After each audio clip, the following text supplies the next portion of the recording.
நடிகை மொயினே தெரியாம இருக்கிறதுக்கு யாருமே வாய்ப்பு கிடையாது. ஈரமான ரோஜாவே அப்படின்ற படத்துல வந்து வா வா அன்பே அப்படின்ற பாட்டுல வந்து ரொம்ப ஹிட்டான ஒரு பாட்டு அவங்க கொடுத்திருப்பாங்க. அவங்க வந்து அடுத்து வந்து தமிழ்ல நிறைய படங்கள் ஹிட் படம் கொடுத்திருந்தாலும் பிரசாந்த் கூட வந்து 1994 வந்து கண்மணி அப்படின்ற படத்துல வந்து ரொம்ப கிளாமரா நடிச்சிருப்பாங்க.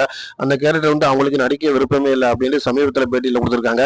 அதுல வந்து பாத்தீங்கன்னா நீச்சல் உடையெல்லாம் நடிக்க சொன்னாங்க. என்னால முடியலன்னு சொல்லிட்டு ஒரு கடத்துல வந்து படத்தினுடைய ஷூட்டிங்கே நான் பாதியில நிப்பாட்டிட்டு வெளியேறிட்டேன் அப்படின்னு சொல்லியிருக்காங்க. பொதுவா அந்த காலத்துல வந்து நீச்சல் உடையில நடிக்கிறது வந்து ரொம்ப ஃபேமஸாவும் ரொம்ப கருதப்படும் அப்படின்றதுமான ஒரு சூழ்நிலை அன்னைக்கு இருந்துச்சு.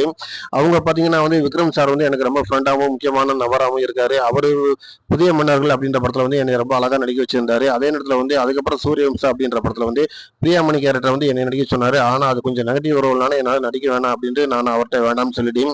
அவர் வந்து வற்புறுத்தி பார்த்தாரு. சாங்லாம் வந்து ஒரு அருமையான சாங் இருக்கு. இதுல வந்து உனக்கு ரீ என்ட்ரி எல்லாம் கிடைக்குமா அப்படின்லாம் சொல்லி பார்த்தாரு. இருந்தாலும் அவர் ஒரு ஃப்ரெண்டு முறையில சொன்னாரு. ஆனா அது எனக்கு விருப்பம் இல்லை அப்படின்னு சொல்லிட்டு அவர்கிட்ட திரும்ப நான் சொன்னதுனால அந்த படத்துல எனக்கு நடிக்கிறதுக்கு வாய்ப்பு இல்லை அப்படின்னு சொல்லிட்டாங்க. இப்ப அவங்க அமெரிக்காவில் குடியேறி இருக்காங்க அப்படிங்கிறது குறிப்பிடத்தக்கது.